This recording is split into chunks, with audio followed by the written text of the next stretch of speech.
Students, welcome to ITRC online classes. आज से हम चैप्टर 2 स्टार्ट करेंगे। आज का हमारा टॉपिक है analyse data using scenarios and goal seek. तो टाइम वेस्ट ना करते हुए चले हम अपने टॉपिक की तरफ बढ़ते हैं। तो बच्चों, एनालाइजिंग डेटा क्या होता है? ठीक है, एनालाइजिंग डेटा होता है कि आप ये एक प्रोसेस है जिससे कि आप अपने डेटा से यूज़फुल इंफॉर्मेशन निकाल लो। तो वो यूज़फुल इंफॉर्मेशन आप क्यों निकालोगे? कोई भी इफ़ेक्टिव डिसीजन, कोई भी एक गुड डिसीजन लेने के लिए आप उस डेटा को एनालाइज करोगे और उससे जो काम की इंफॉर्मेशन है वो निकालोगे, ताकि आपकी डिसीजन मेकिंग जो है वो स्ट्रांग हो जाए।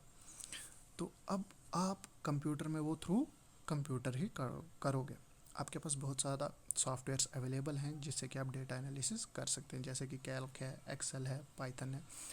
इन सॉफ्टवेयर्स को आप यूज़ करके डेटा को रिट्रीव कर सकते हो, एक्सप्लोर कर सकते हो, विजुअलाइज कर सकते हो। किसके लिए? कोई पैटर्न, ट्रेंड या रिलेशनशिप ढूंढने के लिए। अब मैं आपको एक सिंपल से एग्जांपल देता हूँ। ऑनलाइन शॉपिंग तो आप सब करते होंगे, ठीक है। और ऑनलाइन शॉपिंग आप एक साइट से तो करते नहीं, आप मुख्तलिफ साइट से करते हैं। लेकिन आपने एक चीज़ नोटिस की होगी कि जो भी चीज़ आप साइट पे ढूंढते हैं, जो आप ख़रीदना चाहते हैं, आप देखते हैं लेकिन किसी रीज़न से ख़रीदते नहीं हैं, तो आपको उसकी एड्स फ्रीक्वेंटली आती रहती हैं। आप सोशल मीडिया चला रहे हो या कोई भी स्मार्टफोन का यूज़ कर रहे हो तो आपको वो ऐड आएंगी, वही चीज़ आपको दिखाई जाएगी। वो कैसे? बेसिकली क्या होता है, जो आपका डेटा होता है, जो आपने देखा, वो उस सब डेटा को एनालाइज करते हैं वो कंपनी वाले।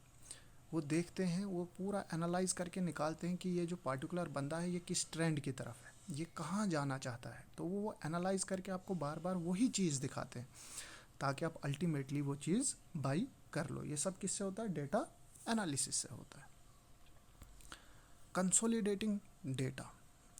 अब डेटा जो, जैसा कि मैंने आपको कहा कि डेटा को जो एनालाइज करते हैं, लेकिन आप शॉपिंग एक जगह से तो करते नहीं, आप मल्टीपल साइट्स को पहले चेक करते हो। अब वो मल्टीपल साइट पे जाके एनालाइज तो करेंगे नहीं, तो वो क्या करते हैं, वो उस सब पूरे के पूरा डेटा को एक जगह जमा करते हैं, जिसको हम बोलते हैं कंसोलिडेट करना है, कंसोलिडेटिंग डेटा।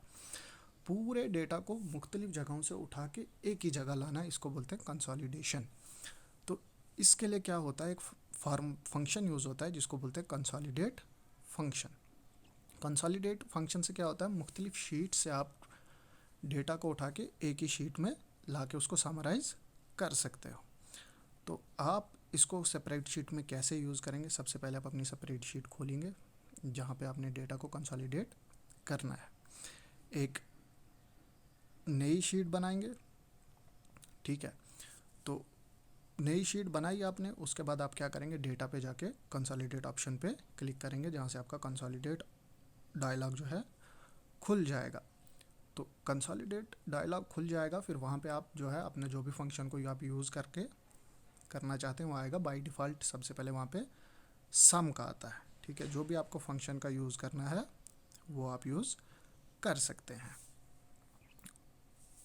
उसके बाद आप क्या करेंगे, कंसोलिडेट रेंज लगाएंगे और अपने पिछले स्टेप्स को जो है रिपीट करेंगे। जो जो आपने शीट इंक्लूड करना है वो शीट आप इंक्लूड करके ओके पे क्लिक करेंगे, तो आपका पूरा डेटा कंसोलिडेट होके आ जाएगा।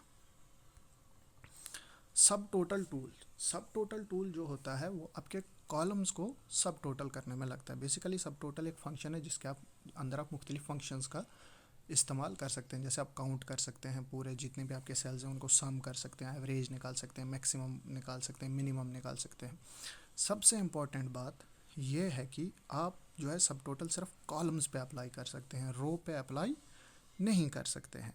या मैं दूसरी लैंग्वेज में अगर कहूँ या दूसरे तरीके से आपको कहूँ, तो सब टोटल सिर्फ और सिर्फ वर्टिकली यूज़ होता है, हॉरिजेंटली अप्लाई नहीं होता है, ठीक है। तो आप इसके लिए क्या करेंगे, डेटा पे क्लिक करेंगे, उसके बाद आपके पास सब टोटल आ जाएगा, ठीक है। आप वो कॉलम सेलेक्ट करेंगे जिस कॉलम में आप सब टोटल लगाना चाहते हैं। एक और बार कहूँगा मैं, सिर्फ और सिर्फ कॉलम पे ही सब टोटल यूज़ होता है। आपने कॉलम सेलेक्ट किया, उसके बाद आप फंक्शन सेलेक्ट करेंगे, जो भी फंक्शन आप लगाना चाहते हैं। जैसे मैंने आपका काउंट का फंक्शन भी लगा सकते हैं, सम भी लगा सकते हैं, एवरेज भी लगा सकते हैं। जो जैसा फंक्शन आपको लगाना है वो लगाएं, उसके बाद ओके पे क्लिक करें, तो आपका सब टोटल फंक्शन जो है वो अप्लाई हो जाएगा। What if scenario. अब व्हाट इफ़ सिनारियो क्या होता है ये भी मैं आपको एग्जांपल से समझाऊंगा। सपोज कर लें, ठीक है, कि आप बिज़नेस कर रहे हैं। किसका बिज़नेस करते हैं? ब्रेड का। आप जो है 10 रुपये की एक ब्रेड का पैकेट बेचते हैं, ठीक है, और दिन में आप वही 100 पीसेस बेचते हैं। अब आप चाह रहे हैं कि मैं ब्रेड जो है 20 रुपये का एक पैकेट बेचूं, तो क्या होगा?